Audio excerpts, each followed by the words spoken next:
Corona সংক্ৰমণ ৰোধ কৰাৰ লক্ষ্যৰে অসম সৰকাৰেৰ স্বাস্থ্য বিভাগে ইতিমধ্যে গোৱালপাৰা জিলা কন্টেইনমেন্ট জিলা হিসাবে ঘোষণা করে 24 ঘণ্টায় সান্ধ্য আইন জারি করেছে। স্বাস্থ্য বিভাগে জারি করা এই নতুন বিধি কার্যকরী হওয়ার আজি চতুৰ্থটো দিন। জিলাখনৰ আন প্ৰান্তৰ লগতে আজিও দুধনৈ অঞ্চল জনশূন্য হৈ পৰে। এয়া আপুনি স্ক্ৰীনত পোনপটীয়াভাৱে প্ৰত্যক্ষ কৰিছে দুধনৈৰ দৃশ্য। হয়, দুধনৈত সান্ধ্য আইনৰ সময়ছোৱাত নিমাওমাও পৰিৱেশে বিৰাজ কৰা পৰিলক্ষিত হয়।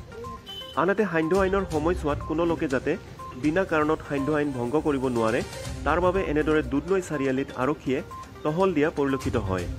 এয়া আপুনি পোনপটীয়া সম্প্ৰচাৰত দেখিবলৈ পাইছে কেনেদৰে প্ৰতিকূল বতৰকো নেওচি আৰক্ষীয়ে দুধনৈ চাৰিআলিৰ 17 নং ৰাষ্ট্ৰীয় ঘাইপথ তথা মেঘালয়লৈ যোৱা 217 নং ৰাষ্ট্ৰীয় ঘাইপথেৰে চলাচল কৰা একাংশ যান-বাহন নিয়ন্ত্ৰণ কৰিছে। পুনৰ জনাইছো, গোৱালপাৰা জিলা কন্টেইনমেন্ট জিলা হিচাপে ঘোষণা কৰাৰ পিছত স্বাস্থ্য বিভাগে জাৰি কৰা এই নতুন বিধি কাৰ্যকৰী হোৱাৰ আজি চতুৰ্থটো দিন। জিলাখনৰ আন প্ৰান্তৰ লগতে আজিও দুধনৈ অঞ্চল জনশূন্য হৈ পৰে। হয়, এয়া আপুনি স্ক্ৰীনত পোনপটীয়াভাৱে প্ৰত্যক্ষ কৰিছে দুধনৈৰ দৃশ্য। দুধনৈত সান্ধ্য আইনৰ সময়ছোৱাত নিমাওমাও পৰিৱেশে বিৰাজ কৰা পৰিলক্ষিত হয়। আনহাতে এই দৃশ্য হৈছে দুধনৈ ৰেল ষ্টেচনৰ।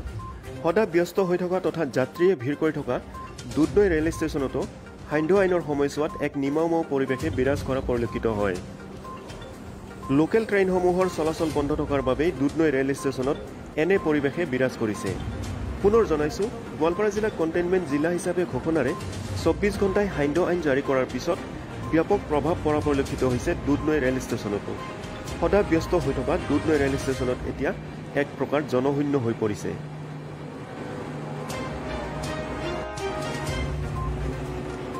সান্ধ্য আইনৰ সময়ছোৱাতো দুধনৈৰ চহৰত নিমাওমাও পৰিৱেশে বিৰাজ কৰে। আনহাতে সান্ধ্য আইনৰ সময়ছোৱাত কোনো লোকে যাতে বিনা কাৰণত সান্ধ্য আইন ভংগ কৰিব নোৱাৰে তাৰ বাবে এনেদৰে দুধনৈ চাৰিআলিত আৰক্ষীয়ে টহল দিয়া পৰিলক্ষিত হয়। প্ৰতিকূল বতৰকো নেওচি আৰক্ষীয়ে দুধনৈ চাৰিআলিৰে 17 নং ৰাষ্ট্ৰীয় ঘাইপথ তথা মেঘালয়লৈ যোৱা 217 নং ৰাষ্ট্ৰীয় ঘাইপথেৰে চলাচল কৰা একাংশ যান-বাহন নিয়ন্ত্ৰণ কৰাও পৰিলক্ষিত হয়। উল্লেখযোগ্য যে গোৱালপাৰা জিলাৰ আন প্ৰান্তৰ লগতে দুধনৈ অঞ্চলতো পুৱাৰে পৰা নেৰানেপেৰা বৰষুণ হৈ আছে। ইফালে আন দিনত যাত্ৰীৰে ভিৰ কৰি থকা দুধনৈ ৰেল ষ্টেচনতো সান্ধ্য আইনৰ সময়ছোৱাত এক নিমাওমাও পৰিৱেশে বিৰাজ কৰা পৰিলক্ষিত হয়।